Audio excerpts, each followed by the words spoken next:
잠언 17장 오늘 본문은 솔로몬이 종교적 교훈보다는 일상생활에서 실천해야 할 도덕적 교훈들을 지혜로운 의인의 삶과 어리석은 악인의 삶을 대조하면서 각각의 교훈에 한 절 한 절 짧게 말씀하고 있습니다.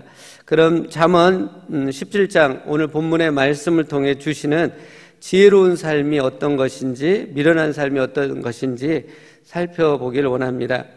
첫째로는 행복은 물질적 부요가 아닌 가족 간의 화목에서 온다는 것입니다. 표준선형 번역으로 오늘 1절 말씀 읽겠습니다. 마른 빵 한 조각을 먹으며 화목하게 지내는 것이 진수성찬을 차린 집에서 다투며 사는 것보다 낫다. 마른 빵 한 조각과 진수성찬이 대조되어 나오고 있습니다. 마른 빵 한 조각은 물질적으로 매우 가난한 것을 뜻하고, 진수성찬을 가득히 차린 것은 물질적으로 부요함을 뜻합니다. 1절 말씀은 물질적으로 부요하며 다투는 것보다 매우 가난해도 화목하게 지내면 그것이 더 좋고 행복하다고 말씀을 하고 있습니다. 1절 말씀은 가난은 좋고 부요함은 안 좋고 이걸 다루고 있는 것이 아니라 가정 내의 다툼과 화목에 포커스를 맞추고 있고, 과정에서 화목한 관계를 갖는 것이 행복의 원천임을 말씀하고 있습니다. 세상 문화나 가르침은 물질적인 부요나 성공을 추구하는 것이 가장 중요하고 그것이 인생의 행복을 가져다 준다라고 맹주입을 하고 있습니다. 그래서 현대인들은 자신의 건강과 가족의 관계를 잃으면서도 성공과 부를 위해서 주야로 일하며 달려가고 있습니다. 제가 아는 사람은 20여 년 근무해서 한국 최고의 기업의 이사가 되었는데, 그 사람이 하는 말이 주말에 20여 년 동안 가족과 함께 의미 있는 공원이나 박물관 등을 가보지 못했다는 이야기를 들었습니다. 물질적인 부와 성공을 가장 우선에 두고 달려가면 가족 간의 화목한 관계를 맺을 수가 없고, 이는 결국 행복이 아닌 불행으로 가는 것임을 오늘 성경은 말씀해 주고 있습니다. 사랑하는 여러분, 오늘 하나님의 말씀은 일보다, 물질보다, 성공보다 가정의 화목한 관계가 더 우선순위이고 더 중요하다라고 말씀하고 있습니다. 그동안 우리는 가족의 화목한 관계는 뒷전에 두고 일을 향해, 성공과 물질적인 부를 향해 너무 열심히 달려왔습니다. 이제는 가족의 화목한 관계를 맺는 일에 최우선순위를 두고 우리의 시간과 물질, 에너지를 그것에 우선적으로 재배치해 볼 수 있길 원합니다. 여러분은 최근 언제 부부 데이트를 해 보셨나요? 또 여러분은 최근 언제 자녀의 필요를 채우기 위해 시간과 물질, 에너지를 들여본 적이 있으신가요? 일과 성공과 돈에 드리는 것보다 먼저 가족의 화목한 관계에 더 많은 시간과 관심과 에너지를 들여볼 수 있기를 원합니다. 이것이 지혜로운 자의 삶인 것을 말씀해 주고 있습니다. 그때 우리 가정 안에 놀라운 관계 회복이 일어나고 이전에 경험하지 못했던 행복이 우리 가정 안에 흘러 넘치게 될 것입니다.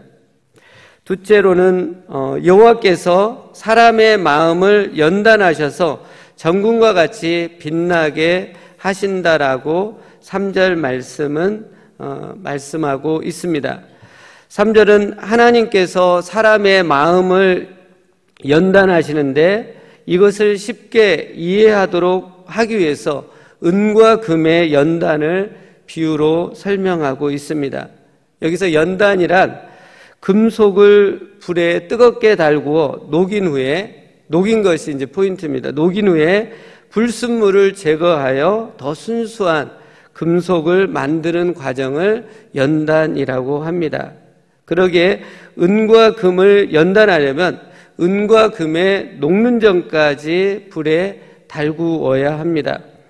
은과 금의 녹는 점을 찾아보니까 은은 961도, 금은 1064도입니다. 그러니까 이 은과 금의 연단을 짧게 요약하면 평범한 볼품없는 돌덩어리인 이 광석을 약 1000도까지 불에 달구어서 녹입니다.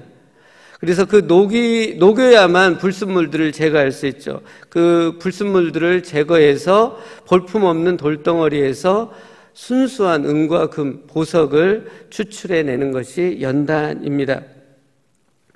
은과 금을 연단하여 순수한 보석을 만들듯이 하나님은 사람의 마음을 연단하여 정금과 같이 빛나고 귀하게 만드십니다. 우리 마음이 어떤 상태인가요? 예레미야 17장 10절을 보면 가장 썩고 부패한 것이 사람의 마음이라고 말씀합니다. 하나님은 썩어 부패해진 냄새나는 이 사람의 마음을 연단해서 은과 금같이 빛나는 보석처럼 만들기를 원하십니다.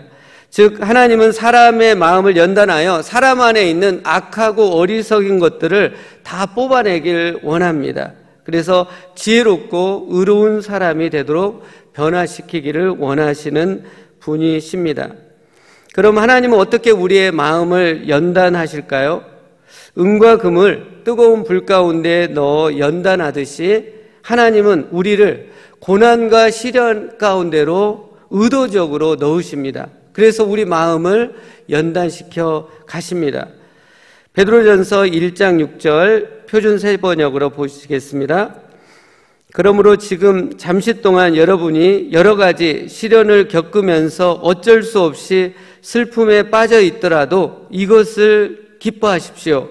여러분의 믿음이 연단을 받아서 순수하게 되면 불로 연단하여도 마침내는 없어지고 마는 금보다 더 귀한 것이 됩니다. 그것은 예수 그리스도께서 나타나실 때에 여러분이 칭찬과 영광과 명예를 차지하게 하려는 것입니다.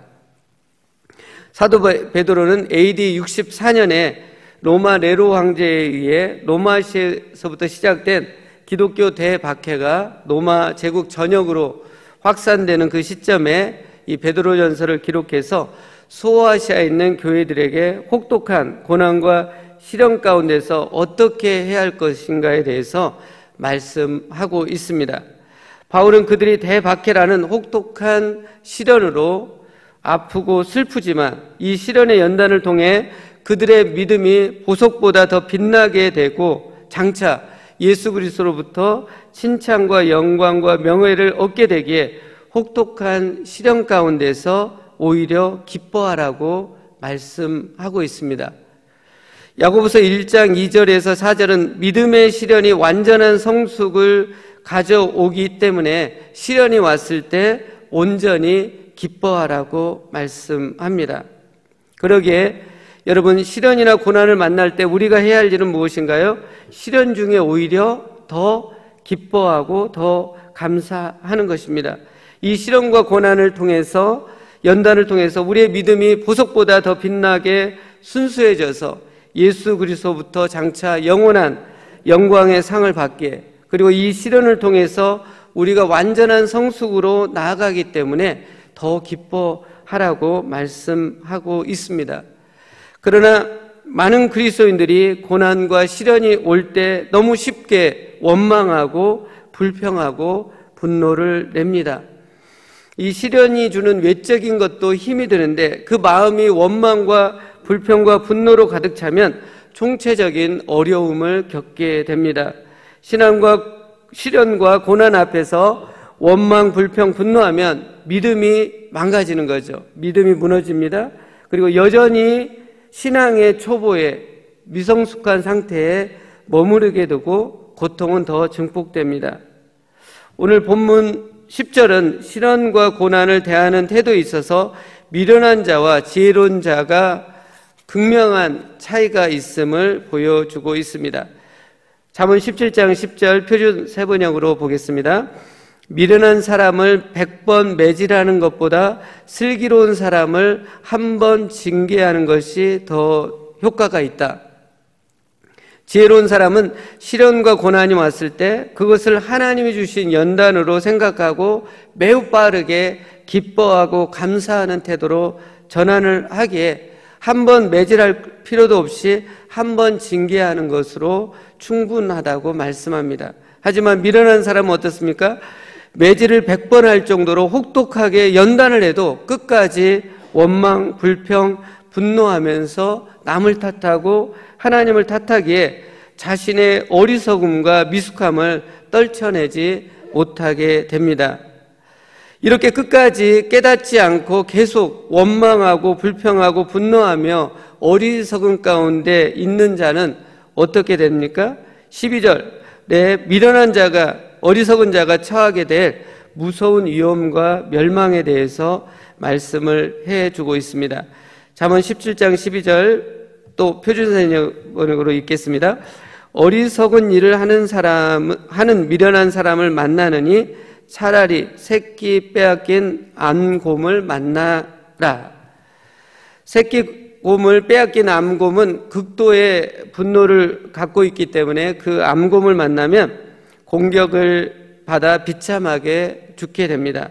하지만 이렇게 새끼 빼앗긴 암곰을 만나 비참하게 죽는 것보다 더 무섭고 위험한 것은 어리석은 자를 만나는 것이라고 말씀하고 있습니다. 이와 같이 어리석은 자는 어리석은 자신을 처참하게 무너뜨릴 뿐만 아니라 다른 사람에게도 악영향을 주어 함께 무너뜨리게 됩니다. 그러기에 어리석고 미련함은 자신과 다른 사람에게 비참한 결과를 가져오기 때문에 악한 것이 됩니다. 자만은 어리석음과 악함을 동일하게 여기며 사용하고 있습니다. 저는 여러분이 어리석음이 참담한 결과를 가져다 주는 악한 것임을 심각하게 깨닫고 어리석음을 단호히 끊어버리고 지혜로운 자가 되길 간절히 원합니다. 시련과 고난이 올 때 지혜로운 자는 그것을 믿음의 연단으로 보고 이 연단을 통해 우리의 믿음이 정금같이 빛나고 또 우리의 인격이 완전한 성숙으로 가게 되며 장차 예수님이 영원한 영광의 상을 주실 것을 바라보기 때문에 오히려 더 기뻐하고 더 감사할 수 있는 것입니다. 사랑하는 여러분, 우리 모두는 거의 매일 가정과 교회 일터에서 크고 작은 시련을 만나게 됩니다. 오늘도 분명히 가정과 교회 일터에서 여러분의 기분을, 감정을 상하게 하는 시련을 만나게 될 것입니다. 날마다 일상생활에서 만나게 되는 크고 작은 시련 앞에서 내 기분과 감정 내키는 대로 쉽게 원망하고 불평하고 분노를 내면 우리 안에 있는 어리석음과 미숙함에서 빠져나올 수 없게 됩니다. 더 비참한 상황으로 가게 됩니다. 하지만 우리가 믿음을 갖고 의지의 결단을 드려 시련과 고난 가운데서 오히려 기뻐하고 감사할 때 우리의 미련함이 떨어져 나가 지혜롭게 되고 부패하고 썩은 마음이 새롭게 변화되어 보석과 같이 빛나는, 그리고 믿음이 정금같이 되어 하나님의 영광을 바라게 될 것입니다. 오늘 시련을 만날 때 오히려 더 기뻐하고 감사하는 지혜로운 자가 될 수 있기를 바랍니다. 세 번째로는 무엇을 듣느냐가 우리 삶을 결정하게 됩니다. 4절 말씀입니다.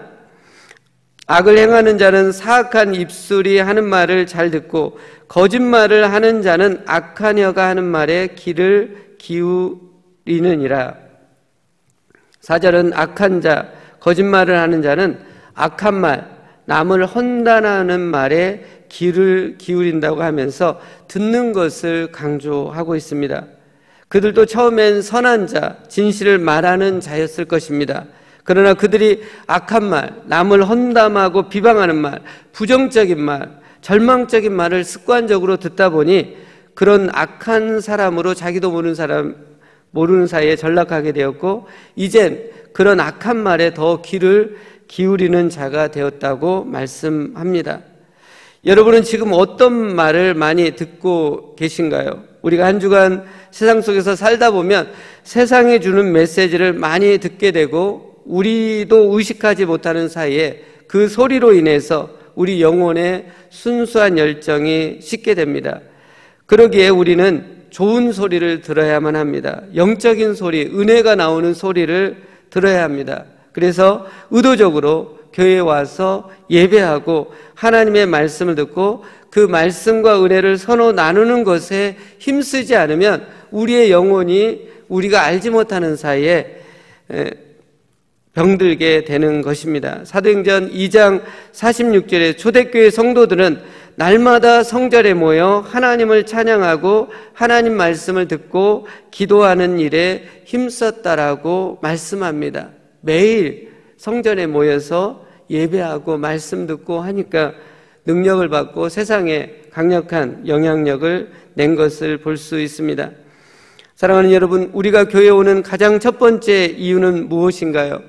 교회는 그리스도의 몸이고 교회의 머리는 그리스도이기에 우리는 교회에 와서 머리이신 주님을 찬양하고 주님의 말씀을 들어야 합니다. 이것이 예배입니다. 예배가 있고 나서 봉사도 있고 구제도 있고 교제도 있습니다. 예배의 핵심은 주님의 말씀을 듣는 것입니다. 주님의 말씀을 들으면 놀라운 치유와 회복과 기쁨과 평안과 지혜와 능력을 얻게 됩니다. 우리가 주님의 말씀 듣기를 사모하면서 교회에 오시면 교회에 오시는 것이 정말 즐거운 시간이 될 것입니다.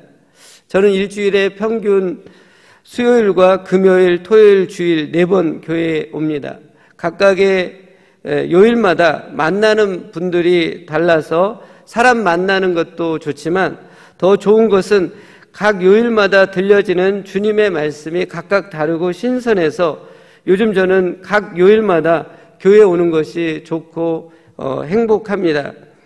여러 요일들 중에 토요일을 얘기하자면 토요일엔 새벽 예배 마치고 아침을 맛있게 체육관에서 먹고 교육자 회의를 갔는데 이 시간이 정말 좋습니다. 사역자가 교육자 회의가 좋다라는 것은 흔치 않은 일일 것입니다.